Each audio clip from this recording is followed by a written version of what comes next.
All right, so this is an attempt to explain why finding the area under a velocity curve gives the change in position or the displacement. So we would say the integral from a to b of velocity with respect to time is equal to the change in position from time equals a. Really, we should say the net change in position from time equals a to time equals b. And so first of all, we know by the fundamental theorem that we would take the antiderivative. So the antiderivative of velocity is position,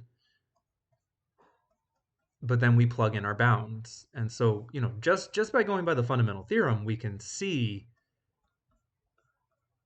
that it's going to be the position at time b and the position at time equals a, and we're going to subtract. Well, that's going to give us the net amount of change. So that's one way to see it. Okay, but why does that have to correspond to the area under the curve? So let me start with the simplest possible example that I can, which is a constant function. So let's just imagine our velocity is, 3, and it never changes, okay? So, it's just a straight line, and let's say we integrate v of t from, 1 to 4. Well, let's not do 4, let's do 5. Okay, so let's integrate v of t. Well, that's the same thing as integrating just 3. Okay, well, that's, 3t, and then we plug in our bounds. Well, okay, that's 15 minus 3 equals 12. And well, so go to your picture now. Right, here's 1, here's 5, this is 3. Okay, so, think about finding the area under the curve from here to here. Well, that's a rectangle. And so, it's going to be a width of 4 and a height of 3, so the area of that rectangle is 12. That's not a coincidence that those numbers are the same thing. Okay, but you're thinking, okay, so, that works for a nice rectangle, but what about something that's more complicated like a curve? So let me make another example now. Okay, let's imagine a function like this that is one velocity. Let's just say it goes to like a velocity of 5, constant, and then all of a sudden the velocity jumps up to, let's just say like 7. And, it does this for, 3 seconds, and it does this for, the next, let's use a different number. Let's use 8. Okay. Not drawn to scale, obviously, but if this is velocity, so think about it, right? If I integrate under this curve here,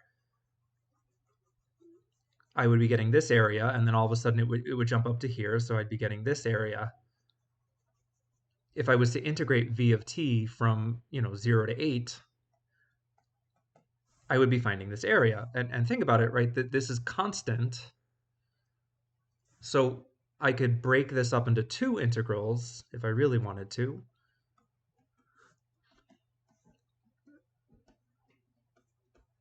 Right, from 0 to 3 seconds, it's going to be a velocity of 5, and from 3 to 8 seconds, it's going to be a velocity of 7. That's going to be 5t, and that's going to be 7t. Okay, so again, I'm trying to connect everything back to the fundamental theorem. So this is just going to come out to 15, and this is going to come out to 7 times 8 minus 7 times 3, which is what, 56 minus 21, which is 35. Well, okay, 15 plus 35 is 50. But think again, 15 is just the area of this rectangle, right, 5 by 3, and 35 is the area of this rectangle, 5 by 7. And so what this tells us, right, is the particle, think about the context of it. It was traveling 5 units per second for 3 seconds. Right, that's what this represents. And well, so of course it's going to go 15 units in that time, right? That's a simple calculation. Okay, likewise, this is 5 units long, this is 7. So you're going a velocity of 7 units per second for 5 seconds. Well, 7 times 5 is 35. Okay, so we're always doing height times base, right? Because we're adding up rectangles in this case. But the height of any individual rectangle is given in units per second, right? Because the height of the rectangle is a velocity. And the base of the rectangle is in time, right? In this case, it's in seconds. Let's just say we're using seconds for time. Well, when you multiply those, right, you're going to get just units, right? The seconds are going to cancel out when you multiply the units. And so, instead of units, let's just say like meters per second. Okay, well, so we'd be getting meters, right? We started with meters per second. That's a velocity. But when we take the area under the curve, we end up with meters, right? That's a change in position.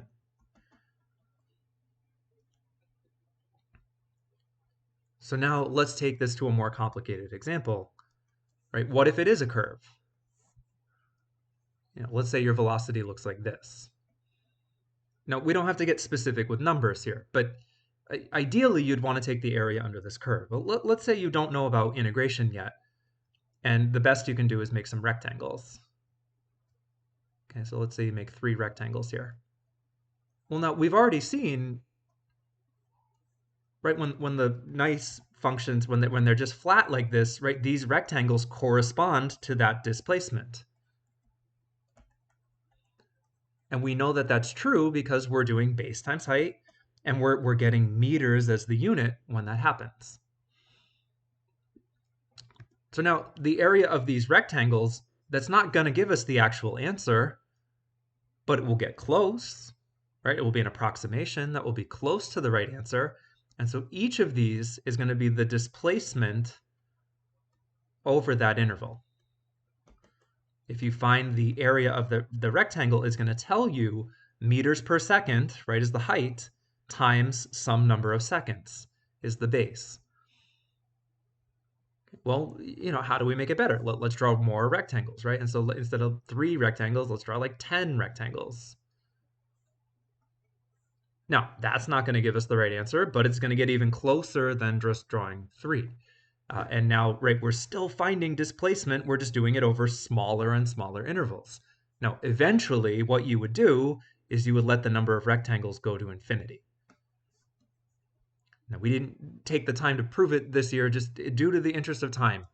And I can't do that in a 10-minute video. Okay, it's a 3-day lesson. But when you do this, when you let the rectangles go to infinity, what happens is you end up just getting the definite integral.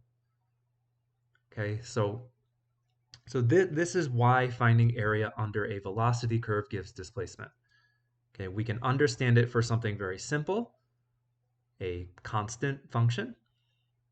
And then we take that a step further, and let's imagine a function that's made up of 2 constant functions. Okay, and we can see that that makes sense. But then you can really think about any curve can be thought of as adding up a bunch of rectangles to get an approximation. And the more rectangles we take, the better that approximation is going to be.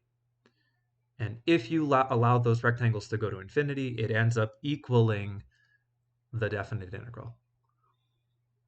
So that's the best that I can try to do for this. If that still doesn't convince you, I will try another way. But this is perhaps the most convincing argument that I've ever seen for why this works.